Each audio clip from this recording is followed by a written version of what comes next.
bi ambe alamsaduna avril kalo klifolo ambalma o bisimila malak chuka don kibaru keneka bi kibaram mambulo kada kuluka ode sigaso marabulula jetge wale taba maduru minela inno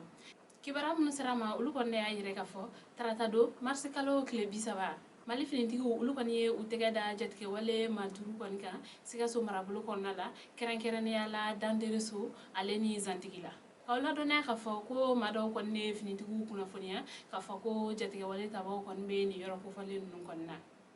o kon fene kele ulu kon fene ye uga labon koni sabati ni kata tegeda e jetke wale maduru koninka woni jetke wale tabanu nun kon be mine mamna ko o kon kera kasoro mali finitu ulu koninka muto nani nyogona de kon bubulo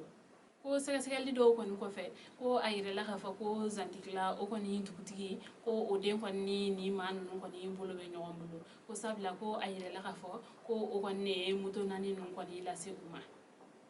ko ga alni o fenete ko ni kamale ale kon be machine ma bara chama fene kon ke jetke wale tabawi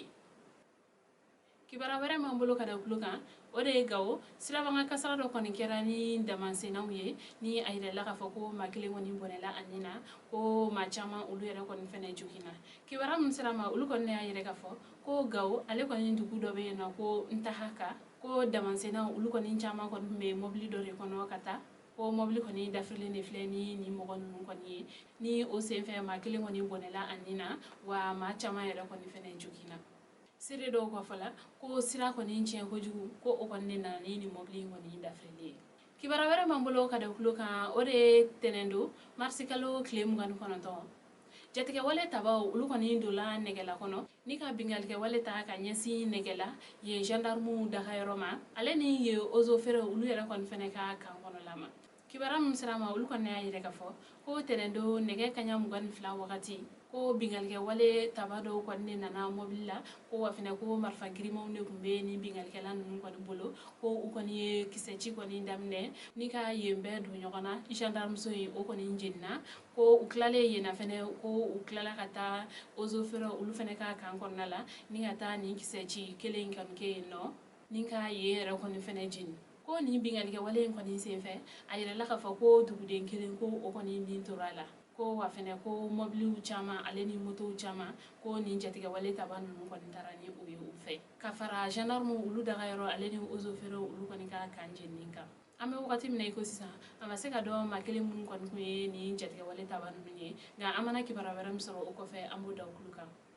kuna foni kuncela kibara wera mbambulo kada kuluka ode suisi jamana ulu ko ni ka jamana dendo ko ni kun minelendo malikono yanno kibara labando ko ni bora ka fo ko akoni sulira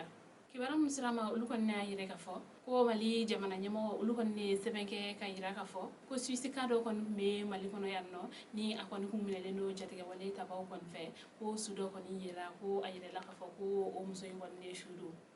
ka hakla jigi ka fo kabini samba fla aleni tan woro jate wale tabaw kon kuye ni muso en koni mine kibara jonjo hono kuma soro ni muso en koni la halala fo Sophie Petroni ale koni ka lablalla ni o era kon fene ko be jate wale tabaw bulu samba fla ani mu kon la octobre kalola o kon ne ayire ka fo o lablali nun kon ne sefe adona ka fo ko ni muso en koni sala ni o Beatrice nga tege ko kuma se kada ashu kan folo ngani wati laban mun konna mali jamana nyamo ul konni kuna fon konni di ka foko do konni shuyira o konni sabu yala ulu yera konni fene sege segeli misemando konni ke ni o konni sefe ni ayire la ka foko shum konni do ko Beatrice Stokely konni do ame wakati mine ko sisa mali jamana nyamo ulu konni be ka wuli ka jo konni sabati wala sa jogam na ni muso ale su be se ga bla hata Swiss ambalima ni ne kuye awa bidon kibaru ka daw kuluka ani je aka kuluma jala akambe anyona were